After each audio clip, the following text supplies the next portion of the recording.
Hi, welcome to my channel life of politicians. आज जो हमारे गेस्ट हमारे साथ जुड़ने वाले हैं वो हरियाणा के बहुत ही बड़ा चेहरा है और हरियाणा के लोग उन्हें एक तरफा प्यार देते हैं, जो हरियाणा की राजनीति में और भारत की राजनीति के बहुत अहम हिस्सा रहे हैं। 1977 से वो 5 बार एमएलए और 3 बार राज्यसभा सांसद, cabinet minister, central cabinet minister रह चुके हैं। तो आज जो हमारे गेस्ट हमारे साथ शो में जुड़ने जा रहे हैं वो चौधरी बीरेंद्र सिंह जी।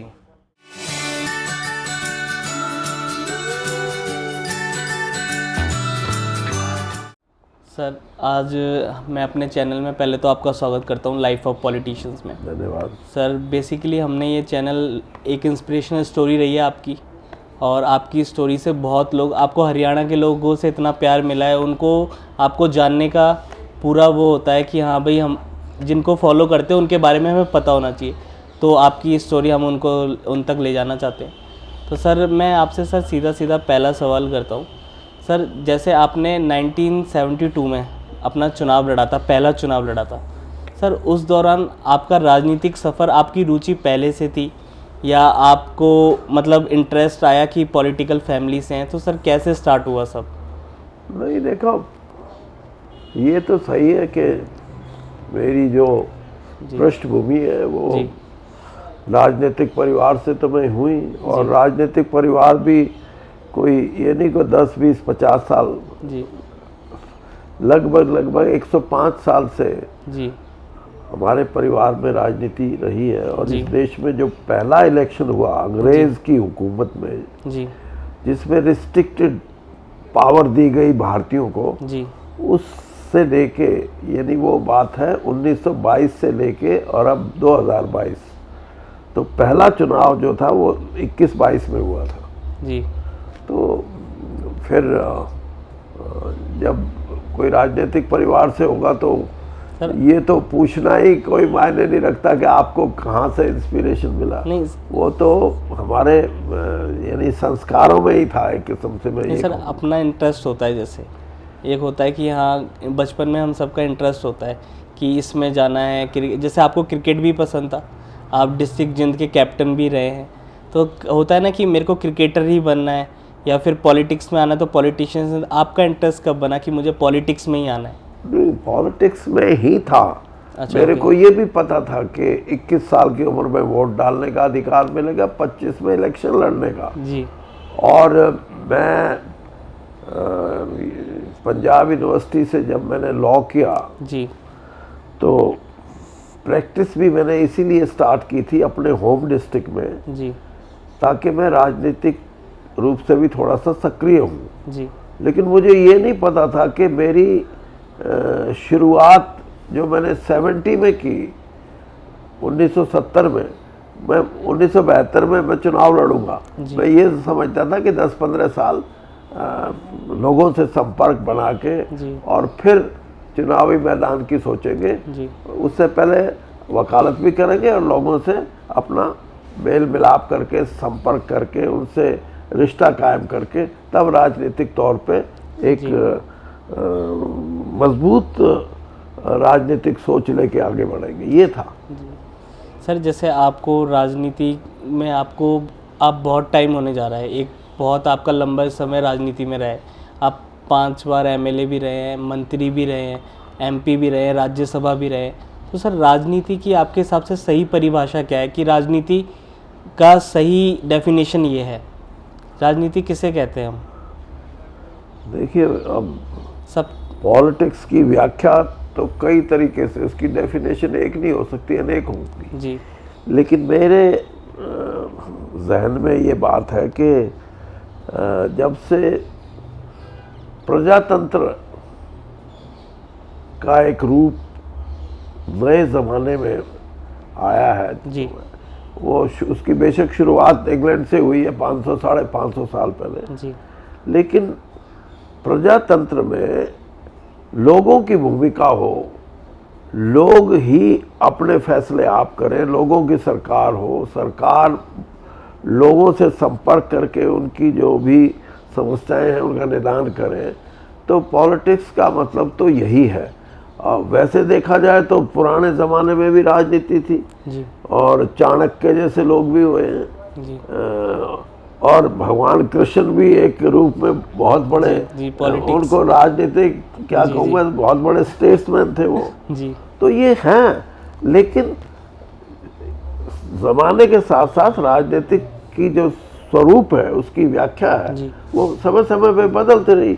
आज की राजनीति में जो पार्लियामेंट्री डेमोक्रेसी है जी जी। उसके बारे में जब आप सोचोगे तो आपको यही लगेगा कि लोगों के लिए, लोगों की द्वारा जो सरकार बनती है वो प्रजातंत्र में एक नई सोच के साथ लोग ये समझते हैं कि प्रजातंत्र है तो हमारे हक सुरक्षित हैं, हमारे को आगे बढ़ने के अवसर मिलते हैं जी। और जहाँ अधिनायकवाद होता है, डिक्टेटरशिप, जी जी, वहाँ ये सहूलियत नहीं मिलती किसी को भी। तो इसलिए मैं तो राजनीति को इसी दृष्टिकोण से देखता हूँ।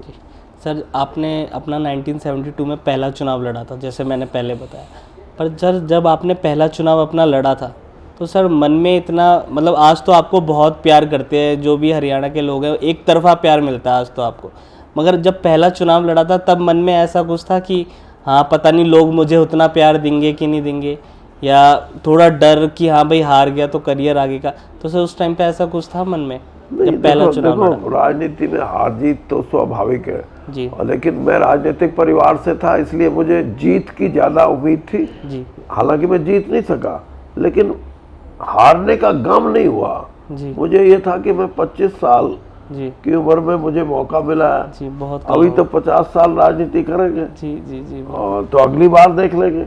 अगली बार ऐसा हुआ कि 77 में 1977 में जी जब कांग्रेस सारे देश में चुनाव हार रही थी जी, तब उन्हीं लोगों ने जिन्होंने 72 में मुझे नहीं जिताया उन्होंने मुझे आपको चुना जी। और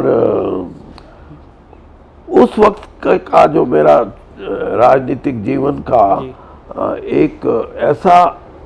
एक ऐसी स्टेज थी कि वहाँ चुनाव जीतना इतना महत्वपूर्ण था कि श्रीमती इंदिरा गांधी भी चुनाव हार गई थी और जब हम उनसे मिलने गए जी, हम हरियाणा से 3 ही आदमी चुनाव जीते थे 90 में से, यानी उस टाइम 81 होती थी सीट, तो तब उन्होंने ये कहा कि भाई वो उनको बुलाओ जो 3 MLA बन के आए हैं जी। तो राजनीति को मैं, जैसे आपने कहा ना जी, राजनीति में जो स्टेजेस होती हैं जी सर, वो कई बार आप जो सोचते हो वो नहीं होता और जो होता है वो आपने सोचा नहीं होता।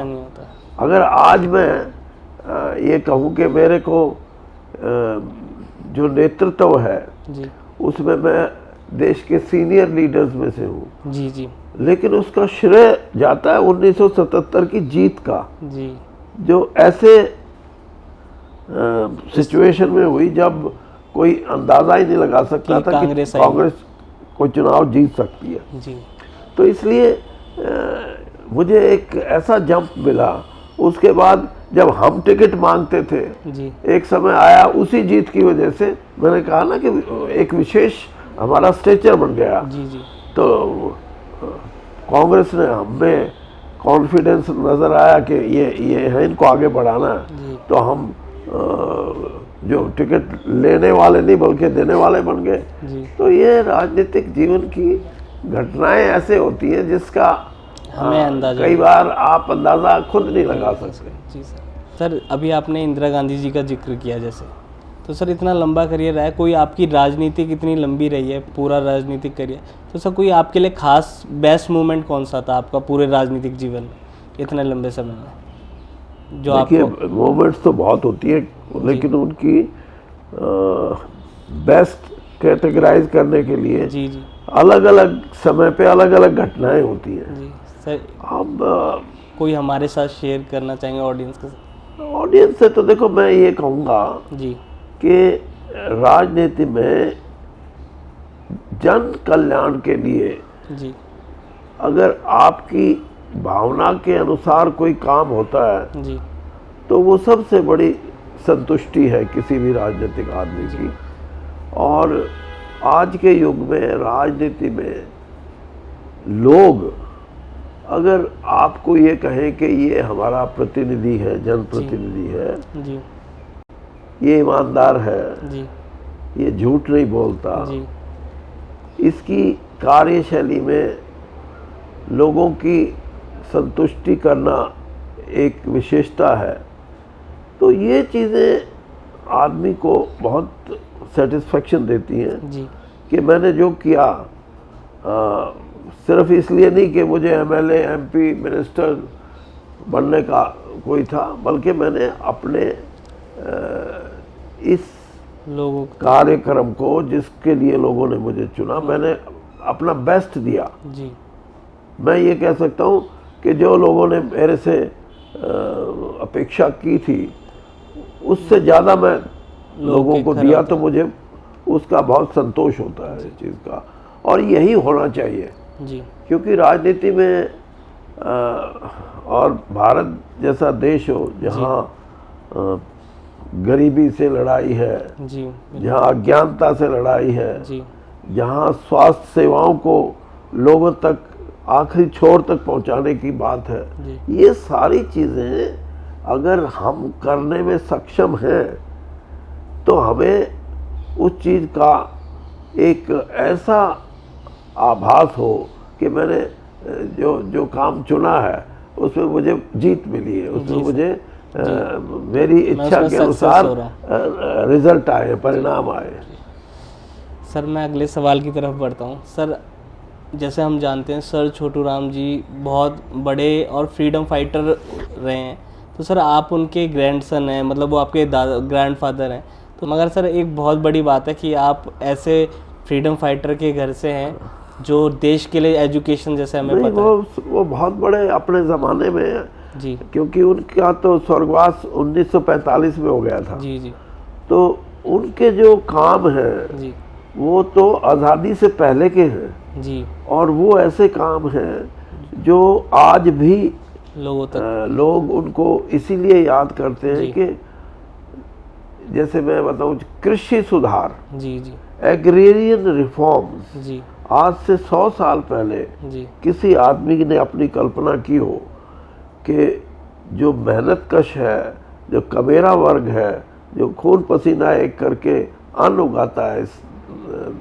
जनसंख्या के लिए, उसका सामाजिक तौर पे कहीं उसका कोई अस्तित्व नहीं था जी, उसके अंदर एक नया जज्बा पैदा की कि तुम, भगवान ने तुम्हें भेजा है तो तुम अपने आप को इतना हीन मत समझो, एक सेल्फ रिस्पेक्ट जी, जी, पैदा की उन्होंने।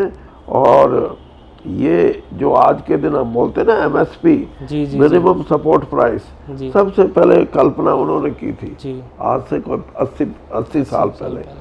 और वो एग्रेरियन रिफॉर्म, जैसे मैंने कहा कृषि सुधार जो लेके आए, उस समय किसान कर्जे में डूबा हुआ था, जी, जी, एक बार साहूकार से पैसा ले लिया, खेती में वो अपना उसका साहूकार का पैसा लौटा नहीं सकता था, और अंततः ये होता था कि उसकी ज़मीन जो थी वो साहूकार को गिरवी रखी जाती या साहूकार को वो बेच दी जाती। जी, जी, तो वो पहला अपना कानून उन्होंने जो लेके आए, जिसकी वजह से आज भी लोग उनको याद करते हैं, उनसे श्रद्धा रखते हैं, उनको अपना रहबर मानते हैं कि उन्होंने 42 लाख एकड़ ज़मीन उस ज़माने में किसानों की जो साहूकारों के पास गिरवी रखी हुई थी, वो ज़मीनें वापस उन किसानों को दिलवाई, उनका हक उनको दिलवाया, उनका मालिक बनाया।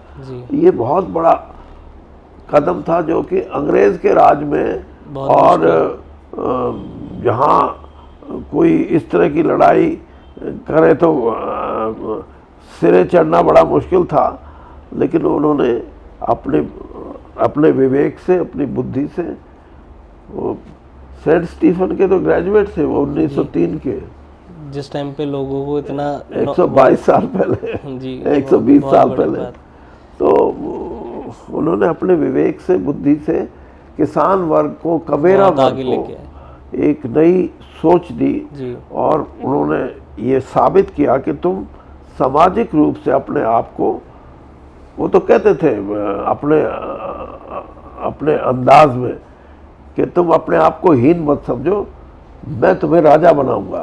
राजा का मतलब खुद मुख्तार, राजा का मतलब जीवन अपने हाँ, कि तुम अपने फैसले आप ले सको, तुम्हारा अपना अस्तित्व है, तुम्हारी अपनी पर्सनैलिटी है। तो ये चीजें पैदा उस जमाने में की। और आज देखिए यही कारण है कि आपने 13 महीने का किसान आंदोलन देखा होगा। जी बिल्कुल देखा। किसान आंदोलन में सबसे बड़ी भागीदारी पंजाब और हरियाणा और उत्तर प्रदेश का, पश्चिमी उत्तर प्रदेश के किसान की थी। जी। ये क्यों? क्योंकि पंजाब और हरियाणा और पाकिस्तान का पंजाब, जो आज पाकिस्तान का पंजाब है, वो भी ये जागृति उन्होंने आज से 80-90 साल पहले किसानों में पैदा की। और यही कारण था कि किसान अपने हकों की लड़ाई के लिए डटे रहे मैदान में। और लोगों के ये अंदाजे थे कि तो चले जाएंगे, 15 दिन में भाग जाएंगे, महीने में भाग जाएंगे, लेकिन प्रधानमंत्री जी को उनके पास आके ये मानना पड़ा कि मैं ये मानता हूँ कि मेरे फैसले का हम पूरे तौर पे आपको बता नहीं सके, मेरी तपस्या में कहीं कमी रही है, इसलिए मैं ये तीनों कृषि कानून वापस लेता हूँ। ये कोई छोटी बात नहीं है, बहुत बड़ी बात। तो ये वो किसान कर सकता है जिसके मन में ये हो कि मैं भारत की नागरिकता में कोई असहाय नहीं हूँ, मेरी अपनी ताकत है, मेरा अपना जज्बा है और मैं अपने हकों की लड़ाई लड़ सकता हूँ। तो आज ये मैसेज देना जरूरी है। नया जो भारत है, नए भारत में अगर हम जो मेहनतकश लोग हैं, जो कमेरा वर्ग है, उसको अगर हम उनका हिस्सा नहीं देंगे तो देश कभी आगे नहीं बढ़ सकता। चाहे खेती में पूरा हिस्सा मिले, सड़क पे काम करने वाले मजदूर को हिस्सा मिले, कारखाने में बैठे मजदूर को हिस्सा मिले, तो देश बढ़ेगा। अभी हम बात कर रहे थे, ऐसे देश नहीं चलते कि कहीं मैंने पता नहीं टीवी में या कहीं पढ़ा कि हर 30 घंटे में 1 अरबपति बनता था इस देश में, ये कोरोना के टाइम में। तो हमारा जो देश जिसकी आबादी 130-135 करोड़ है, उसमें अगर गरीब और जो कमेरा वर्ग है, जो हमेशा संघर्ष करता अपनी आजीविका के लिए, अपनी एग्जिस्टेंस के लिए, उसको हमारे को उनका हिस्सा देना पड़ेगा, तभी देश आगे बढ़ सकता है। चंद हाथों में अगर पैसा रहेगा तो आगे नहीं बढ़ेगा, देश संभव नहीं है कि वो प्रगति करे। और मैं तो इन सारी चीजों के लिए हमेशा जैसे आपने कहा ना, मेरे राजनीतिक जीवन में मैंने राजनीति में जो मान्यताएं हैं, जो मूल्य हैं और जो नैतिकता है, वो उसका हमेशा ख्याल रख के मैंने राजनीति की है। आज इसलिए मैं ये बोल सकता हूँ कि देश की राजनीति में मैं सेंटर में कैबिनेट मिनिस्टर रहा, 3 बार मैं राज्यसभा का मेंबर रहा, 1 बार लोकसभा का मेंबर रहा, 5 बार का एमएलए रहा और 12-13 साल मिनिस्टर रहा। बहुत बड़ी बात। मैंने उन मान्यताओं को निभाया, इसलिए मुझे बहुत बड़ी संतुष्टि है कि मैं आज ये कह सकता हूँ कि राजनीति में एक भ्रम बन गया लोगों की निगाह में कि ये तो पॉलिटिकल लोग तो सब भ्रष्ट होते हैं, करप्ट होते हैं, लेकिन ऐसा नहीं है। मान्यताओं को जो निभाएगा, जो मूल्यों की राजनीति करेगा,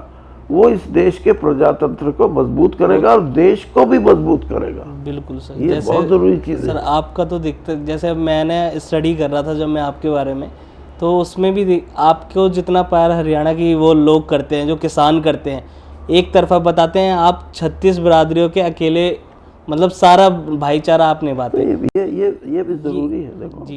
देखो आप नौजवान हैं, आपको शायद गांव की जिंदगी का इतना पता नहीं, हम तो गांव में भी रहे हैं और हमारी यानी संस्कृति और हमारी जो सभ्यता है, उसमें गरीब अमीर का, छोटे बड़े का, कोई छोटी जाति बड़ी जाति का कोई भाव, ये जो दिखने में ये लगता है, लेकिन मैं जानता हूँ गांव के परिप्रेक्ष्य में हम खुद कि हमारी मेहतरानी भी अगर रिश्ते में हमारी ताई लगती है, चाची लगती है, तो हम उसको ताई चाची बोलते हैं।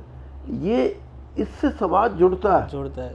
और जो लोग आज समाज को बांटने के लिए धर्म की राजनीति, मैं तो धर्म की नहीं कहता, धर्मांधता की राजनीति करते हैं या जाति पाति की राजनीति करते हैं, वो देश को कमजोर करते हैं, देश के प्रजातंत्र को कमजोर करते हैं, बांट देते हैं लोगों को। बहुत, यानी ये भयानक स्थिति है। यानी अगर देश इस तरह बटेगा जातियों में, धर्म में, क्षेत्रवाद में, तो देश रहेगा नहीं। बिल्कुल सर। और इस देश का हमेशा सबसे बड़ी संस्कृति का हमारा हिस्सा ये रहा है कि हम, वो बोलते हैं ना अंग्रेजी में कि यूनिटी इन डाइवर्सिटी, तो ये शब्द तो दो हैं लेकिन इसका महत्व बहुत बड़ा है। इतना बड़ा मुल्क हो जिसमें 135 करोड़ लोग बसते हो, उसमें भांत भांत के लोग होंगे, अनेकों धर्म होंगे, अनेकों भाषाएं होंगी, लेकिन देश को एक रखने के लिए हमारे को इन चीजों से ऊपर उठ के राजनीति करनी चाहिए। राजनेताओं को भी ये जरूरी है, उनका रोल बहुत है। अगर कोई छोटी सोच का होगा, संकीर्ण जिसकी विचारधारा होगी, वो कोशिश करेगा देश में अनरेस्ट पैदा करने की, अशांति पैदा करने की, अपने स्वार्थों की सिद्धि के लिए लोगों को लड़ाने की। ऐसी राजनीति से मैं हमेशा खुलेआम लड़ता भी रहा हूँ और बोलता भी हूँ कि हम ऐसी ताकतों के खिलाफ हमेशा लड़ेंगे। जी, देखने को भी मिलता है सर। तो सर मैं अपने अगले सवाल की तरफ बढ़ूँगा। सर ये तो थी राजनीतिक अभी तक की। सर जैसे आपका शेड्यूल वैसे बिजी रहता होगा, मगर आपको जब फ्री टाइम मिलता है तो सर क्रिकेट के अलावा, जैसे आप तो हरियाणा से हैं, हरियाणा को प्रसिद्ध है स्पोर्ट्स के लिए, तो सर आपको किस चीज़ का शौक़ है, कुश्ती या क्रिकेट के अलावा? देखिए, फ्री टाइम में आप? मैं उस ज़माने में क्रिकेट का पंजाब यूनिवर्सिटी कैंपस का कैप्टन रहा हूँ 1969-70 में जी। जब कोई ये समझता ही नहीं था कि हरियाणा से भी कोई अच्छा क्रिकेटर हो सकता है। लेकिन इसके साथ साथ जो एथलेटिक्स में भी मेरे एक दो ऐसे इवेंट हैं जी। एक तो मैं पोल वॉल्ट करता था और एक में ट्रिपल जंप था मेरा। तो ये, और मैं अपने कॉलेज में जब तक रहा, इन दोनों गेम्स में मैं फर्स्ट आता रहा जी। ज़्यादा पार्टिसिपेट, ज़्यादा इवेंट्स में नहीं करता था मैं जी। और क्रिकेट का भी उस ज़माने में क्रिकेट का शौक होना। अभी भी खेलते हैं सर आप? क्रिकेट अभी भी खेलते हैं? अब तो क्या खेलेंगे, लेकिन हाँ कभी दिल करता है थोड़ा बहुत चला लेते हैं हाथ। लेकिन खेल से सीखता बहुत है आदमी। देखो, मैंने अपनी ज़िंदगी में ये देखा है कि आपको अगर बड़ा आदमी बनना है, पूरा फुल पर्सनालिटी डेवलप करनी है, तो आपको किसी न किसी खेल में पूरे तौर पे हिस्सा लेना चाहिए। और आप तब पता लगता है कि भाई टीम वर्क क्या होता है, तब पता लगता है कि कैप्टन, अगर आप कैप्टन बन जाते हैं तो आपकी ड्यूटी क्या है, आपके राइट्स क्या हैं। ये सारी चीज़ें आदमी बहुत सीखता है खेल से। खेल भावना में ये भी है कि कई बार ऐसा होता था, हमारे कहते थे भाई अंपायर तो आया नहीं, आप खड़े हो जाओ। मेरी अपनी टीम भी खेल रही होगी तो मैं ये कहता था कि मेरे को इंसाफ करना है जी। मैं अंपायर नहीं तो मैं शोर बचाऊंगा कि मेरे बॉल पे उसको आउट नहीं किया, लेकिन जब मैं अंपायर हूँ तो मैं कहूँगा न्याय मिलना चाहिए। तो ये चीज़ें सीखते हैं, खेलों से सीखते हैं। खेलों से सीखने से। सर लास्ट क्वेश्चन की तरफ बढ़ता हूँ। सर हमारी जो ऑडियंस है, जो हमें देख रहे हैं, जो हमारे चैनल को कंटिन्यूटी में देखते हैं, तो यूथ जनरेशन है, यूथ है जो कमिंग जनरेशन आ रही है, सर राजनीति के उस पर उन्हें आप क्या एडवाइस देना चाहेंगे कि राजनीति लाइफ में कितनी इम्पोर्टेंट है या कहाँ से उन्हें स्टार्ट करना है, क्या सही टाइम है राजनीति स्टार्ट करने का? देखिए, मैं ये कहूँगा दो चीज़ें हैं जी। एक तो कभी भी ये नहीं सोचना चाहिए कि राजनीति में जो लोग हैं या राजनीति का जो एक सिस्टम है जी। वो उस सिस्टम में अच्छे लोग नहीं जी। अगर अच्छे नहीं है तो जो अच्छे हैं वो आओ राजनीति में शामिल हो जी। जब अच्छे लोग आएंगे तो कोई अगर गलत आदमी भी है तो उनकी हिम्मत नहीं होगी कि उनको वो मुकाबला कर सके। दूसरी बात यह है कि इस देश के अंदर प्रजातंत्र और वो भी पार्लियामेंट्री डेमोक्रेसी अगर रहेगी तो आम साधारण जन का भला होएगा। अगर प्रजातंत्र से देश इधर से उधर हो गया तो साधारण आदमी का कोई रखवाला नहीं होगा। इसलिए अपने हकों की लड़ाई के लिए प्रजातंत्र को मजबूत करना राजनीतिक माध्यम से, और मैं तो कहता हूं कि जो सही सोच के लोग हैं वो आए राजनीति में। आजकल तो डरा बन गया ना, जो पैसे कमा लेगा वो कहता है कि मैं राजनीति करूंगा। पैसा कैसे कमाया वो कोई नहीं जानता, लेकिन सही लोग आएंगे तो राजनीति सही चलेगी। गलत लोग आएंगे वो क्या, जैसा सही लोगों जैसी प्रजा वैसा राजा, जैसा राजा वैसी प्रजा। वो तभी संभव है जब लोग भी गलत का साथ देना शुरू कर देते हैं। जी सर। ये ठीक है कि संसाधनों की जरूरत होती है, राजनीति में भी होती है, लेकिन जब तक परिपक्व राजनीति और वो भी parliamentary democracy, when it gets matured, then you would see that the real power would rest with the people at large। और यही है सबसे बड़ी हमारी दौलत। जी सर। कोई आदमी 500 आदमी अगर मेरे घर के सामने मुर्दाबाद जिंदाबाद कर देते हैं तो मुझे रात को नींद नहीं आएगी। बिल्कुल। और अगर प्रजातंत्र नहीं है तो मैं उन 500 को फिर पिटवाऊंगा जी, क्योंकि कोई फरियाद करने वाला नहीं, कोई सुनने वाला नहीं। तो इसलिए प्रजातंत्र को मजबूत करना, मान्यताओं की राजनीति करना, और उसमें यंग जो ब्लड है जी, वो जहाँ एब्रेशंस भी हैं, कमियां भी हैं, वो भी उनमें भी सुधार नौजवान पीढ़ी ही लेके आ सकती है। इसलिए कोई ये कहे कि जी मेरे को तो इंजीनियर बनना है, मेरे को डॉक्टर बनना है, मेरे को बिजनेसमैन बनना है, मैं कहता हूँ कि वो तो हो सकता है उनकी प्राथमिकताएं हो अच्छी ज़िंदगी की।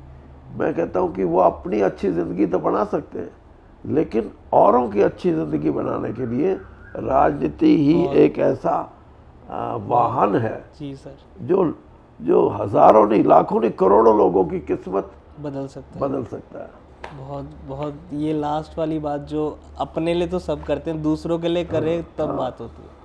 सर एक पर्सनल सवाल मेरा है सर, आप इतना लंबा करियर रहा है, मगर सर अभी भी आप फिट फाइन सर, मतलब मैं जानना चाहता हूँ फिजिकली क्या आप जिम वगैरह है क्या? फिजिकली का एक ही मंत्र है जी, मेरे जैसे आदमी के लिए जिसका सारा राजनीतिक जीवन रहा हो जी, और आपको शायद पता नहीं, मैंने इस देश के 7 राज्यों में तो कांग्रेस की टिकटें बांटी जब कांग्रेस का राज था जी, और टिकट लेने वाले बैग लेके आते थे, जी 2 करोड़ ले लो, 5 करोड़ ले लो, टिकट दे दो जी। तो अगर मैं ये काम करता जी, तो मेरे ना तो मेरी ऐसी शक्ल रहनी थी जी सर, और शायद मैं ऊपर ही चला जाता। इसलिए ईमानदारी से, ऑनेस्टी से कोई काम करेगा तो नींद भी अच्छी आएगी और स्वास्थ्य भी अच्छा रहेगा। Thank you so much sir, thank you so much.